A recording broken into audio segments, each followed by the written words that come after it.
जो माफ कहते हैं चुनाव बाईस में जो हमारे गाँव बसने जहाँ तो रोड पे कहीं नेता को ले दे बलूजा से कहीं भी रोड पे बसा दे हमें हम रिक्शा चला सके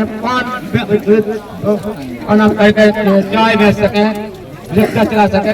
करता हूँ कोई बात झूठ नहीं बोलना है, सच बोलना है। ये 50,000 से ज्यादा पेड़ इस परियोजना के अंतर्गत प्रभावित हो रहे हैं, उनको काटा जा रहा है, उनको बेकार किया जा रहा है, जंगल नष्ट किया जा रहा है। ये बात सही है कि गलत? जो ये मैं जीतू पटवारी कांग्रेस पार्टी का अध्यक्ष हूँ। कांग्रेस पार्टी आपके साथ है। राहुल गांधी जी ने मुझे आप लोगों के बीच में भेजा है। किसने भेजा है? राहुल गांधी जी को जानते हो आप लोग? कौन कौन जानता है राहुल गांधी को? हाथ ऊंचे करो। राहुल गांधी जी ने मुझे आप लोगों के बीच में भेजा है। ये मीडिया के माध्यम से पूरे प्रदेश में मेरी बात जाएगी। आप लोगों को याद रहनी चाहिए कि ये जो प्रोजेक्ट बन रहा है, यही प्रोजेक्ट की कंपनी बीजेपी का ऑफिस बना रही है। क्या बना रही है? बीजेपी का ऑफिस, कमल के फूल का ऑफिस, 500 करोड़ रुपए का। और उसके बदले में ये सब तहस तहस आपका जीवन किया जा रहा है, आदिवासियों का जीवन किया जा रहा है।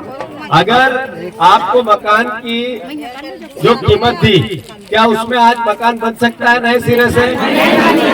जो आपकी जमीनें थी, जंगल, उन जमीनों के पैसे मिले, उससे आप कहीं दूसरी जगह जमीन खरीद सकते हो उतने पैसे में? तो प्रकृति का न्याय, सरकार का न्याय, संविधान का न्याय क्या कहता है? न्याय कहता है कि जितनी जमीन के बदले जमीन लेके दे दो, घर के बदले घर लेके के दे दो। सही है कि गलत? ये करना था, ये नहीं किया।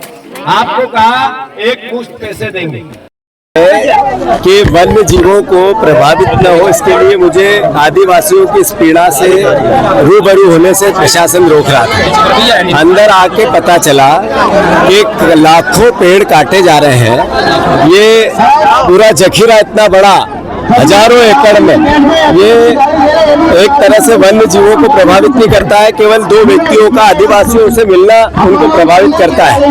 ये शासन का जो पाप है उसको छुपाने की कोशिश थी। यहाँ चिता सत्याग्रह आदिवासी कर रहे थे, उन्होंने मुझे बुलाया था, उनसे मैं मिलने आया। वो आंदोलित है और सरकार इस पूरे आंदोलन को लोगों की आंखों से, जनता की, मध्य प्रदेश की भावना से छुपा रही है। देश के सामने नहीं आना चाहिए। ये एक तरह का अन्याय है। मैं मोहन यादव जी से आग्रह करता हूँ, पूरी योजना की फिर से समीक्षा करो। जो आदिवासी भाई है उनके साथ न्याय करो, उनको घर और जितनी जमीन ली, जमीन के बदले जमीन दो, उनके घर के बदले घर दो। उनके एक मकान के पीछे कई लोगों ने मुआवजा 4-4 बार बीजेपी के नेताओं ने ले लिया और आदिवासियों को 1 रुपया नहीं मिला, गरीबों को, बिना पढ़े लिखे लोगों को। ये एक तरह से अन्याय है। पटवारी अधिकारी रिश्वत लेते पकड़े गए कई बार। अधिकारियों का भ्रष्टाचार, कंपनी का भ्रष्टाचार, बीजेपी के नेताओं का भ्रष्टाचार और आदिवासियों का शोषण, ये पूरी योजना का खाका है। हम इसका विरोध करते हैं। आज आप लोगों को कैसे रोका गया है? ये बता दिया मैंने कि रोका गया था। हम आए हैं मुकदमा झेलेंगे। राहुल गांधी जी आ सकते हैं? आ सकते हैं राहुल गांधी। इस बारे में बैरिकेडिंग लगाई गई थी, वो बगल से क्रॉस करके अंदर को चले गए और प्रकरण दर्ज किया जाएगा इसका। कितने लोगों पे प्रकरण दर्ज?